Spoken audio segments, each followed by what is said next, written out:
दोस्तों, स्वागत है आपका मेरे चैनल महेश एस्ट्रो ज्योतिष नेटवर्क पर। आज हम बात करने वाले हैं ग्रहों के गोचरीय व्यवस्था के बारे में, क्योंकि कुछ पोजीशंस ग्रहों की इस तरीके की आ रही है जिसको एक प्रकार से देखना या समझना या उसके बारे में कुछ कहना बनता है। और यहाँ पर ग्रहों का जो फरवरी के आखिरी दिनों के आसपास में योग बन रहा है, 28 फरवरी के आसपास में राहु केतु को अगर छोड़ दिया जाए तो लगभग सभी ग्रह केवल 2 भागों में बढ़ चुके हैं। शनि, शुक्र, चंद्र, मंगल और बुध आप सामने कुंडली में देख सकते हैं। ये सारे ही ग्रह जो चार्ट बना है वहां पर देखेंगे, ये सारे ग्रह एक ही राशि के अंदर में गोचर कर रहे हैं। और शनि मकर राशि में गोचर कर रहे हैं, उन्हीं के साथ में ये सारे ग्रह गोचर कर रहे हैं। गुरु और सूर्य की जो पोजीशन है यह इस समय कुंभ राशि के अंदर गोचर कर रही है, और राहु केतु अपनी पूर्ववत पोजीशन पर हैं और उसी स्थिति में वो गोचर कर रहे हैं। तो वृष और वृश्चिक राशि में राहु केतु का गोचर पहले से चल रहा है, जो अभी आगे परिवर्तन होने वाला है। किंतु जब तक यह परिवर्तन नहीं होता है तब तक के लिए यह एक कालसर्प योग का निर्माण भी कर रहे हैं, क्योंकि यह कालसर्प योग एक सामान्य कालसर्प योग से कई हद तक ज्यादा इस पर विचार करने की, सोचने की जरूरत पड़ेगी। क्योंकि यहाँ पर दोनों ग्रहों का, यानी कि एक तरफ गुरु और शनि ग्रह और एक तरफ शनि के अलावा जो अन्य ग्रह हैं, ये जो ग्रह होते हैं शनि, शुक्र, चंद्र, मंगल और बुध, यानी कि सूर्य और गुरु का एक जगह पर योग और दूसरी जगह पर शनि ग्रह के साथ में मंगल, चंद्र और बुध का योग, यानी कि पंचग्रही योग। यह पंचग्रही योग, क्योंकि यहाँ शनि ग्रह प्रभाव युक्त हैं और गुरु ग्रह प्रभाव में नहीं है, यानी कि गुरु ग्रह यहाँ पर अस्त हैं। अब बाकी ग्रह जो हैं 0 डिग्री के आसपास में गोचर कर रहे हैं, तो गुरु केवल यहाँ पर अस्त कंडीशन में है। तो चैत्र मास का जो प्रारंभ होता है आगे, चैत्र मास में नल नामक संवत भी शनिवार को 2 अप्रैल के दिन 20 प्रविष्टे रेवती नक्षत्र में प्रारंभ हो रहा है। यानी कि हिंदुओं का जो नववर्ष प्रारंभ हो रहा है वह भी शनिवार के दिन रेवती नक्षत्र में ही प्रारंभ हो रहा है। इस नल नामक संवत के अंदर में राजा शनि और मंत्री गुरु होंगे। तो यहाँ भी शनि और गुरु अपनी एक प्रमुख भूमिका के अंदर रहेंगे, जो कि संपूर्ण वर्ष के अंदर में यहाँ गुरु की पोजीशन रहेगी। और रोहिणी का जो वास होता है संपूर्ण वर्ष समुद्र के अंदर होगा, यानी कि समुद्र में रोहिणी का वास माना गया है। तो इस वर्ष में दुनिया के देशों में कुछ बहुत महत्वपूर्ण डिसीजन लिए जाएंगे। जो ताकतवर लोग हैं, जो बुद्धिजीवी लोग हैं, उनके बीच में कुछ ऐसे डिसीजन लिए जाएंगे कि जिसके लिए हम ये कह सकते हैं कि यह निर्णय संपूर्ण दुनिया के अंदर में, संपूर्ण विश्व के अंदर में अपना प्रभाव छोड़ेंगे, अपना कहीं ना कहीं अपनी पोजीशन को रखने के लिए, या हम यूं कह लें कि हम एक बहुत नए दिशा की तरफ बढ़ने के लिए या बहुत बड़े परिवर्तन की तरफ यहाँ से बढ़ना चालू कर देंगे। तो यहाँ कुछ न कुछ ऐसा कोई निर्णय होगा, और जिसका जो प्रभाव होंगे, महत्वपूर्ण जो निर्णय होंगे, इन निर्णयों का जो प्रभाव होगा कई वर्षों तक हमको झेलना पड़ेगा। व्यापार और जो न्याय आदि की व्यवस्थाएं होंगी वो बहुत सुदृढ़ हो जाएंगी, क्योंकि व्यापारिक वर्ग को भी इस निर्णय से, डिसीजन से लाभ होगा। और जो न्याय प्रणालियां हैं सरकारों के अंदर में या देशों के अंदर में, जो कई राष्ट्रों के अंदर में न्याय प्रणालियों के ऊपर में काम होगा, और बहुत जगहों पर न्याय प्रणालियां बहुत ही सुदृढ़ हो जाएंगी। उनका आपको बिल्कुल सीधा सीधा स्पष्ट तौर पर निष्पक्ष लाभ मिलना प्रारंभ होगा, यानी कि न्याय प्रणाली को बहुत सुदृढ़ कर दिया जाएगा। इस तरीके की सिचुएशंस यहाँ पर देखी जाती है, क्योंकि जो शनि ग्रह होते हैं, ऐसा माना जाता है कि शनि ग्रह न्याय के देवता हैं, क्योंकि शनि ग्रह न्याय के अधिपति देवता हैं, अधिपति ग्रह हैं। तो यह जो ग्रह हैं आपके लिए एक महत्वपूर्ण न्याय की भूमिका में यहाँ पर माने जाएंगे या समझे जाएंगे। और ग्रहों की खगोलीय ब्रह्मांड की जो परिस्थितियां हैं एक तरफ से संसार के नियमों में बहुत बड़े बदलाव की ओर यहाँ पर एक संकेत कर रही है, क्योंकि जिस तरीके से यह गोचर यहाँ पर हमको दिख रहा है, इस गोचर का निश्चित तौर पर एक बहुत बड़ा प्रभाव व्यक्ति के ऊपर पड़ेगा। तो यहाँ चंद्रमा शनि के साथ गोचर में युति संगत है, और यही चंद्रमा का जो एक साथ में होना आपके लिए पूरी तरीके से मानसिक तौर पर आपको, अगर आप तैयार नहीं भी किसी चीज के लिए रहेंगे तो आपकी मानसिक स्थिति के लिए आपको उस डिसीजन को आपको मानना पड़ेगा। यानी कि अगर आप नहीं भी चाहते हैं तो तब भी आपको वह निर्णय लेना ही पड़ेगा, आपको उस स्थिति को मानना ही पड़ेगा। क्योंकि यहाँ पर चंद्रमा के साथ साथ में अन्य और जो ग्रहों की पोजीशन है उनसे क्या होता है कि सभी ग्रहों का जो एक निश्चित तौर पर प्रभाव होगा वह उस स्थिति को और मजबूत कर देगा और दृढ़ कर देगा। इससे आपके इच्छा के विरुद्ध जो भी निर्णय लिए जाएंगे वो सभी बदलाव बहुत मजबूरी के हिसाब से भी मानना पड़ सकता है, क्योंकि अगर आप नहीं चाहेंगे तब भी आपको ये सारी चीजें माननी पड़ेंगी। आप एक बुद्धिजीवी हैं, एक शिक्षक हैं, आप एक इस तरीके की पोजीशन पर रहते हैं कि आपका कोई विचार लिया जाए या माना जाए। तो ऐसा जरूरी नहीं है कि अगर आप कुछ कहना चाहते हैं तो आपकी बात वहां पर सुनी जाएगी।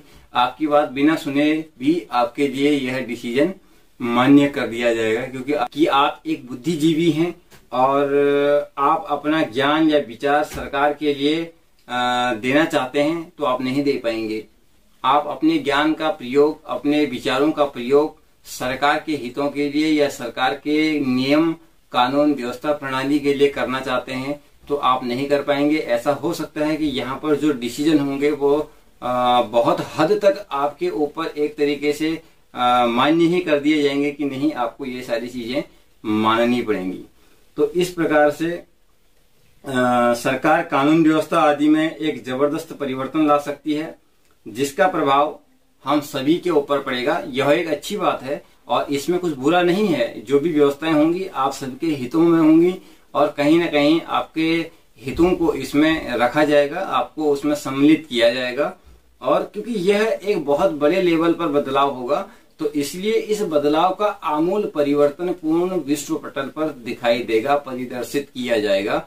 उसको सभी लोगों को समझने में, मानने में थोड़ा समय लग सकता है, उसमें एडजस्ट होने में समय लग सकता है, क्योंकि जब भी हम कोई भी नया काम करते हैं या नई जगह पर जाते हैं, रहते हैं या अपना कुछ भी चेंज करते हैं तो उसमें कुछ चीजें जो हैं परिवर्तनशील रहती हैं। निश्चित तौर पर कुछ बड़ा परिवर्तन ये ग्रह योग क्योंकि आएगा, क्योंकि पंचग्रही योग एक साथ में है, गुरु और सूर्य की युति एक साथ में है, राहु और केतु का जो बाय डिफॉल्ट अपने से 7वें स्थान पर यानी कि वृष और वृश्चिक राशि में वर्तमान समय में गोचर चल रहा है, यही गोचर यानी कि यही दो ग्रह हैं जो आपको अपने पोजीशन पर रहने को मजबूर कर देंगे। आप कुछ करने ही वाले हैं, ऐसा नहीं है कि आप कुछ कर ही लेंगे, क्योंकि आपको वहीं पर स्टॉप कर देंगे। क्योंकि जब भी कालसर्प योग का निर्माण होता है तो जितने भी सारे ग्रह होते हैं वो एक तरफ रहते हैं, बाकी एक तरफ बिल्कुल ब्लैंक रहता है। तो उसके साथ में जो पंचग्रही योग है तो यहाँ पर बुध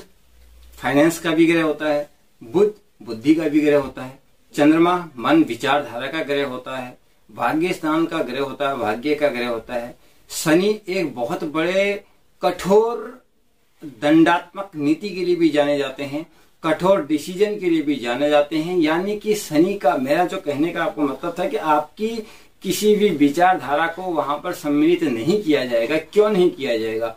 क्योंकि जो शनि है ऐसा माना जाता है कि शनि जो है भावनाओं से रहित होते हैं, उनके अंदर में कोई भावना नहीं होती है, तो विचारों से रहित होते हैं, वो किसी भी तरीके की भावना में विचारधारा में बहने वाले नहीं है। तो सेम यही डिसीजन यहाँ पर सरकार शनि वाला जो एक निर्णय होगी उसको अपनाएंगी। टिट फॉर टैट वाली पॉलिसियां यहाँ पर देखने को मिल सकती हैं और बहुत बड़े लेवल पर इसमें जो है काम प्रारंभ किया जाएगा। यानी कि कुछ नया, कुछ बड़ा कंडीशन यहाँ पर चेंजिंग वाला प्रारंभ होने वाला है। डिसीजन होते हैं, तो जब तक वो हमारे फेवर में नहीं होते हैं या हमारे लिए बहुत आसान नहीं होते हैं या जिनमें हम कंफर्टेबल फील नहीं करते हैं, महसूस नहीं करते हैं, तो ऐसे लोगों ऐसे निर्णयों को या ऐसे नियमों को हम जल्दी स्वीकार नहीं करते हैं, क्योंकि हमारी आदतें ऐसी बन चुकी हैं कि हम कुछ अच्छा या कुछ ठोस जो जिनमें हमें कुछ परेशानी ऐसी महसूस होने लगी, हम उनको खराब बताने लग जाते हैं या सरकार के नियमों को खराब बताने लग जाते हैं। ऐसा नहीं है, क्योंकि यहाँ जो सरकार डिसीजन लेगी वह बहुत बड़े लेवल पर डिसीजन होगा और उसका कहीं ना कहीं प्रभाव संपूर्ण विश्व पर आपको देखने को मिलेगा। बहुत बड़ा रक्षा के ऊपर में बहुत बड़े काम होने वाले हैं या इस तरीके की बहुत बड़ी बड़ी चीजों के ऊपर में कुछ बड़ा परिवर्तन यहाँ आपको देखने को मिलेगा। तो गुरु ग्रह का जो प्रभाव है वह सूर्य के साथ में है। सूर्य दूरदृष्टि के लिए जाने जाते हैं। सूर्य जो है एक बहुत प्रकाश के लिए जाने जाते हैं, यानी कि मार्ग दिखाने वाला कुछ ऐसा चीज होनी चाहिए ना हमारे ऊपर कि आगे स्पष्ट क्या हम कर रहे हैं। और बृहस्पति जो है वह गुरु हैं, कुछ सिखाने वाले हैं, कुछ बताने वाले हैं, कुछ ज्ञान देने वाले हैं। तो इन दोनों की जो युति होगी वो कहीं ना कहीं मिल करके एक दूरदृष्टि के कार्य जो करने के लिए प्रेरित करेगी सरकार को, जिसके परिणाम आगे चल करके हमको मिलेंगे। जैसे कभी कभार कुछ चीजें बहुत बड़ी लेवल पर परिवर्तन होती हैं। क्या हमने पिछली जब हमारे पास में ये मोबाइल, लैपटॉप, इंटरनेट वगैरह की सुविधाएं नहीं थी, तो हमने कभी सोचा था कि हमारे पास में ये सारी चीजें होंगी, हम अपना जो एक जगह बैठ करके दूसरी जगह किसी व्यक्ति को वीडियो कॉल के माध्यम से देख सकते हैं? नहीं, तब हमारे पास लैंडलाइन होता, हमारे लिए वो बहुत बड़ी बात थी। तो उसमें परिवर्तन आया और पूरा युग परिवर्तन हो गया। आज की डेट में ये टेक्निकल चीजों के ऊपर में बहुत बड़ा परिवर्तन है। तो इसी तरीके से कुछ ऐसे परिवर्तन होंगे जिसको व्यक्ति ने अभी सोचा नहीं हो। अभी आप देखेंगे कि जैसे बहुत सारी जगहों पर व्यक्ति कुछ काम नहीं कर रहे हैं, सब रोबोट काम कर रहे हैं। सकारात्मक दृष्टिकोण से हमको इसको लेना चाहिए, परिस्थिति से ना जोड़ें इसको कि कोई नकारात्मक परिस्थितियां इस ग्रह योग से बनेंगी, उस तरीके से हम इस बात को ना देखें।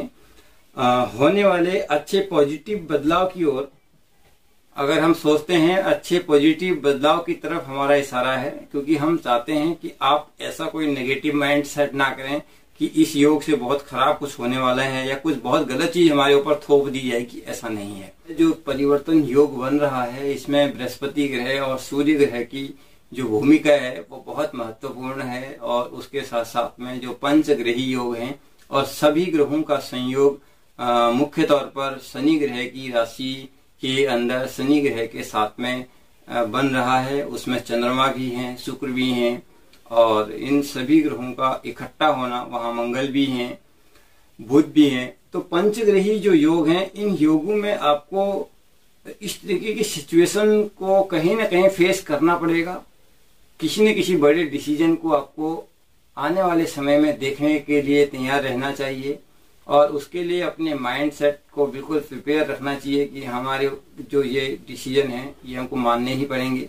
तो कहीं हम ऐसा नहीं सोचें कि भाई जो भी इस तरीके की सिचुएशंस होंगी तो इससे हमारे किसी चीज को नुकसान हो जाएगा, या बहुत सारी अफवाहें जैसे पीछे बहुत सारे लोग फैला देते हैं। वैक्सीन के बारे में भी लोगों ने अफवाह फैला दी थी कि भैया इससे आपको अपने में कंट्रोल कर दिया जाएगा। ऐसा कुछ नहीं होता है, क्योंकि जो भी डिसीजन होंगे वो आपके लिए होंगे। या किस टाइम पीरियड में सरकार उस पर काम करना शुरू करेगी, लेकिन हाँ इतना हम जरूर कह सकते हैं। तो इस समय के बीच में, यानी कि फरवरी से लेकर के मार्च के बीच में, इन सभी चीजों की कहीं न कहीं सरकार अपनी एक रूपरेखा को सेट कर लेगी और अपना माइंडसेट पक्का कर लेगी कि हमको इस तरीके की चेंजिंग करने हैं। जैसे कि सबसे पहले आपको बताया कि कानून व्यवस्था के अंदर में बहुत बड़ा चेंज आपको देखने को मिल सकता है।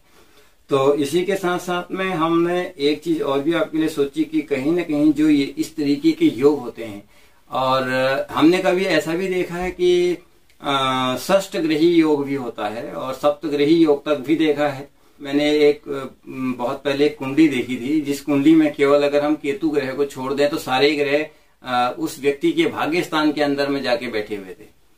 तो अभी मेरे को पूर्ण रूप से वह एक बात याद नहीं आ रही है कि वो किस सन की थी। लगभग मुझे लगता है कि 64 या 62 के आसपास का वो चार्ट था शायद, लेकिन निश्चित तौर पर ऐसा था कि उसमें केवल एक ही ग्रह बाहर था, वो केतु था, और बाकी सारे ग्रह उस तरफ बैठे थे। तो उस समय भी कई चीजों में बहुत बड़ा परिवर्तन हुआ था, जैसे वर्ल्ड वॉर वगैरह का जो प्रावधान होता है, उस तरीके की सिचुएशंस ऐसे ग्रह योग अपने आप में क्रिएट कर देते हैं। क्योंकि यहाँ पर भी अगर पंचग्रही योग है तो कहीं कहीं युद्ध होने की संभावनाएं भी व्यक्त की जा सकती हैं, क्योंकि मंगल और शनि का यहाँ पर युति संबंध है और सारे ग्रह राहु केतु के प्रभाव क्षेत्र में आ रहे हैं। कभी व्यक्ति के खुद के अपने बने हुए कार्य भी बहुत देर में परिणाम के मिलते हैं, बहुत उनका फल जो है बहुत विलंब से मिलता है। मेहनत हम लगातार करते हैं, कंटिन्यू करते हैं, तो उसका जो फल है, उसका परिणाम है, वो आपको